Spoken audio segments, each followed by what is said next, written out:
Protection है उससे महरूम रखा जा रहा है। क्या बुनियादी, और ये जो अभी इलेक्शन के लिए एक मैदान बनाया जा रहा है और उसमें फलाने के तरीके से आपको बाहर रखा जाए, क्या ये इस किस्म के इक़दाम से पाकिस्तान में इस्तेहकाम आएगा? क्या इस किस्म के इक़दाम से पाकिस्तान में रिस्पेक्ट होगी? क्या ये माहौल ऐसा बन जाएगा कि सियासी इस्तेहकाम आएगा?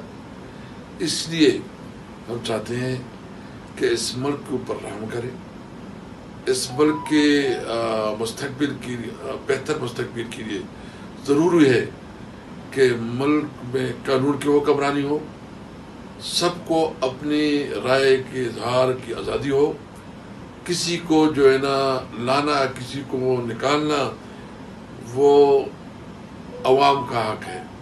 अवाम फैसला करेगी किसको लाना है, उसने इमरान खान को लाना है या किसी और को, फैसला होगा।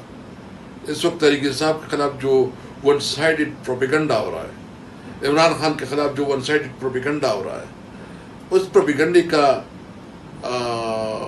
क्या समझते हैं ये साहब इक़्तिदार PDM का टोला? वो समझते हैं कि इस किस्म के प्रोपेगेंडे से ये तहरीक इंसाफ को ख़त्म करेगी। इसकी गलत फहमी है। जितना ये नेगेटिव प्रोपेगेंडा कर रहे हैं, इतनी तहरीक इंसाफ की मकबूलियत बढ़ रही है।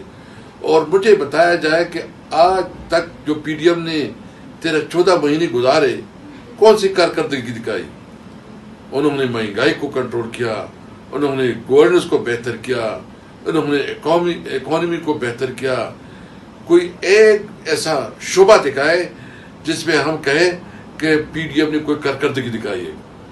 ये 14 महीने बदतरीन डिजास्टर रही। इसलिए मैं तमाम उन मुक़्तदिर हलकों को कहना चाहता हूँ कि इस मुल्क के हालत पर रहम करे, मुल्क को नुकसान से बचाने के लिए फ्री एंड फेयर इलेक्शन करवाएं और कॉन्स्टिट्यूशन की जो प्रोविजन है, कॉन्स्टिट्यूशन के अंदर रहते हुए इलेक्शन का इनेकाद करें। पाकिस्तान जिंदाबाद। जामियात में चलता गोरख धंधा,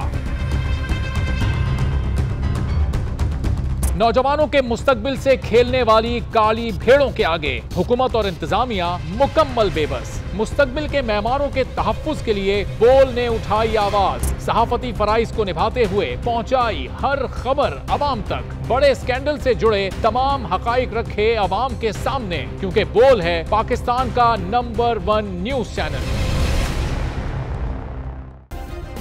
सब्सक्राइब करें और बेल दबाएं ताकि कोई खबर रह न जाए।